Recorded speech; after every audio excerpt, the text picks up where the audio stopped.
विश्व हिंदू परिषद की 84 कोसी यात्रा के मद्देनजर अयोध्या में सुरक्षा के कड़े बंदोबस्त। विश्व हिंदू परिषद के नेता प्रवीण तोगड़िया समेत 500 लोग गिरफ्तार। कांग्रेस पार्टी ने वीएचपी की परिक्रमा यात्रा को राजनीति से प्रेरित बताया। उत्तर प्रदेश कांग्रेस के अध्यक्ष निर्मल खत्री ने कहा कि इस तरह की यात्राओं पर रोक लगनी चाहिए। भाजपा ने कहा कि किसी भी धार्मिक यात्रा पर रोक लगाना संवैधानिक अधिकार का उल्लंघन है। भाजपा नेता कलराज मिश्र ने उत्तर प्रदेश सरकार द्वारा राज्य में 84 कोसी परिक्रमा यात्रा पर रोक लगाने का विरोध किया है।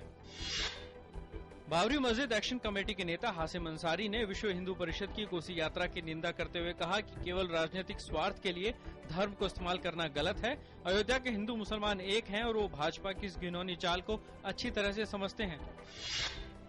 समाजवादी पार्टी के नेता नरेश अग्रवाल ने कहा कि उत्तर प्रदेश में भाजपा की राजनीतिक इच्छा को पूरी करने के लिए सांप्रदायिक माहौल को नहीं बिगाड़ा जा सकता।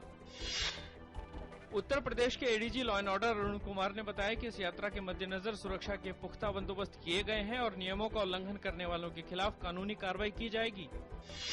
मुंबई गैंगरेप मामले में सभी 5 आरोपी गिरफ्तार। 5वां आरोपी दिल्ली में पकड़ा गया। महाराष्ट्र के गृह मंत्री स्वयं कर रहे हैं जांच की निगरानी। पाकिस्तान ने जम्मू कश्मीर के पुंछ और राजौरी सेक्टरों में फिर से किया संघर्ष विराम का उल्लंघन। भारतीय सैनिकों ने दिया करारा जवाब।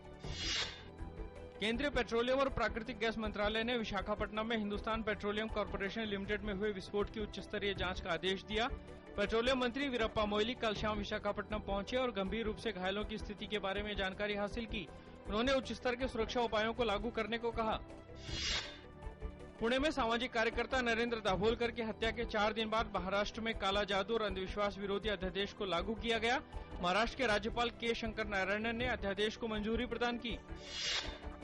सीरिया में राजनीतिक हिंसा का दौर जारी। सीरिया की राजधानी दमिश्क के बाहरी इलाके जराम नाह में हुए कार बम विस्फोट में कम से कम 10 लोग मारे गए और 62 लोग घायल हुए।